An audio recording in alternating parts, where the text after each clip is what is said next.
Hey everyone, I'm Scott Stokely, and this is the first in a multi-part video series where I am reinventing my putt in the middle of the tour season. There's a link down below to why this is happening, but I'm documenting the whole process. Now, this video is specific to which new form I'm experimenting with. Or will I be sticking with my original form? I'm testing it to find out. I will also be testing 8 different models of putter, including my current putter. Those are separate videos, so this one's just about form. However, as I demonstrate, I will be demonstrating with the Birdie Disc Golf Supply Marvel. This is a Tour Series disc that is available in a stiff blend that's only available in the Scott Stokely Tour Series at scottstokely.net. Of the different putters that I will be experimenting with in the future videos, this is the only non-beaded putter. I don't know if I'm going to putt with this or not, but if you like putters without beads, I could not recommend this strongly enough. Check it out. This disc is an absolute winner. scottstokely.net, the Marvel from Birdie Disc Golf Supply. Now, before I discuss the putting forms I'm considering, first, I got to go over some definitions, and then I had to explain some theory behind putting stances for this to all make sense. So first, definitions. There are 3 general categories of putts: spin putt, push putt, and spush putt. A spin putt is a putt that primarily uses the elbow and wrist as the main hinges. Shoulder will get used a little bit, but most of the power comes from the elbow and the wrist. The second putt is a push putt. With a push putt, the shoulder is the only hinge on the arm. Elbow and wrist are locked in place. One hinge. And then a spush putt is a hybrid between the two. The shoulder is a primary hinge, but you allow yourself to use a little bit of elbow and a little bit of wrist to give the disc a little bit of pop. Now, all 3 of those putts are valid putts. This is one of the few areas of disc golf throwing technique where there isn't a right or a wrong putting form between those 3. All 3 of them, whichever one works for you, is valid. But that comes to the second point, which is theory behind putting stance and putting form. And what that theory is that every part of your body must move fluidly. You have different moving parts. For example, on a spush putt, you have a shoulder, an elbow, and a wrist moving. But you also have your hips, you have you're pushing off with your legs. Every part of your body must move naturally.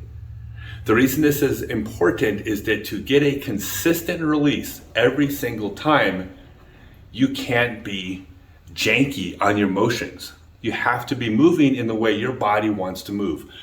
This is why every top player generally has their own stance.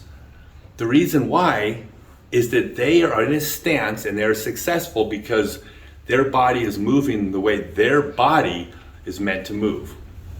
It's not the same person to person. You cannot emulate the exact stance of a pro you like and putt like them. So those are the definitions, and those are the 3 things I'm considering when figuring out my putting form. So I started with 5 general categories of putts to start with, and I've already ruled 2 of them out. First one I ruled out was the spin putt. Now again, spin putt, totally valid putt. Plenty of top putters are spin putters. The problem for me, as I addressed in my previous video, is that when I have a fatigued arm, this little hinge right here, this fine motor skill of the wrist, is my biggest challenge. Well, a spin putt is all about using your wrist. So it defeats the purpose of eliminating the fine motor skills. So I had to rule spin putt out. The second major category of putt that I considered was a straddle putt. Now, a straddle putt with the legs side by side can be technically a spin putt, a spush putt, or a push putt. But generally, a straddle putt only really can work with a push putt. You got the big hinge here in the shoulder, the disc swings down to your middle and releases in front of you. Very hard to be a spin putter from a straddle stance. I ruled that one out simply because I personally am not the biggest fan of the straddle putt as a standard baseline putt. The reason why is that when your legs are side by side, the only way you can use your legs to help you putt is by going down and going up. When you go down and up, you are pushing your body and your momentum up when you're trying to putt forward.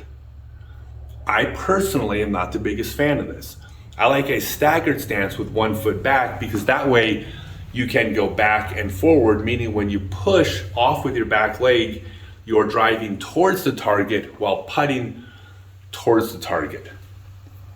There's good straddle putters out there. I'm not contradicting them. I'm just saying I personally am not a fan of the straddle putt as a baseline, so I ruled that out.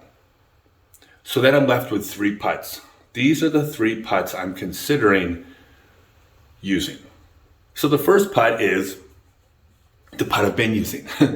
It is a spush putt, but it is a spush putt where I drive with my right shoulder, my throwing shoulder, forward. So the way I do this is I start by turning my front foot to the side. The reason why is because my front foot is going to be in the position I need it to be in at the end of the putt, not where it's comfortable at the start of the putt. Because with my front foot turned to the side, I start with my upper body rotated forward. I take the disc and I paint the pole. The disc is going to go down the pole and up the pole. And when it does that, on the way up, I rotate my body, the opposite direction from how it would rotate on a throw, but I do it so I end with my throwing shoulder driving towards the target. Now, if my front foot was forward on that putt and I tried to end my rotation effectively 90 degrees from the target with my throwing shoulder forward, my foot forward on my front leg, my knee would prevent my body from rotating into position. So I set my foot where I want the throw to end. I start forward, I end sideways. It's very similar to a Paul putt. Doesn't go in as often. So the similarity might end there. But mechanically, it is based on a Paul Macbeth mechanics of putting with my own body type. So I'm going to consider that and continue in that putt. But remember, the problem here is it's a spush putt where I'm using a little bit of wrist at the point of release. That's the fine motor skill I'm trying to avoid. But I have to consider that still may be my best putt. That leaves me with 2 different push putts. Basically, they're virtually identical, but one starts with the right foot forward and one starts with the left foot forward. So the idea of the right foot forward is I'm in a traditional throwing stance, which means my shoulder of my throwing arm is going to start forward. Wrist and elbow locked in place, I'm going to drop my arm straight down and straight back up. Basically, about the same way as your arm would move when throwing horseshoes, although not to the side of your body. You need to putt from your center. But I'm going to go down to the center and up. I can drive off of my back leg when I do this, and my right shoulder ends facing forward. The drawback to this putt is that since my shoulder starts forward and ends forward, I'm not using upper body rotation to generate power. And my arm, putting arms on the right side of my body, when it goes straight down, it would effectively straight down hit my front leg, which means I have to intentionally move it off where it naturally wants to move to the center so I can drive it past the front leg and be putting from my middle. So it's not a bad putt. That's a traditional push putt, but that's some of the challenges with it. The final putt I'm considering is mechanically very similar, but it's my left foot forward. Now, the advantage to being left foot forward is because my left foot is forward and I'm putting with my right arm, I don't have to move around that front leg. My right arm can go straight down to my middle and straight back up again. It also has the advantage of allowing me to use my upper body because my left shoulder could start forward on the way down, and then on the way up, my right shoulder can drive forward. This will give me a little bit of extra power. As far as which one of those two push putts is right, I don't know. I mean, when it comes down to it, I'm going to test and track numbers. Whichever one goes in more is the right putt. But the correlation almost certainly will be which one of those is how my body moves most fluidly. That does not mean that is the correct stance for you. You have to figure out which way your body wants to move and putt within your body's mechanics. Now, one final thing to consider on the push putt, people have commented you don't generate as much power that way. Right off the bat, that's a fact. Every push putter in the world can push putt to a certain distance and at that point must stop push putting because they cannot get the disc there without their elbow and wrist. They have to give it some spin.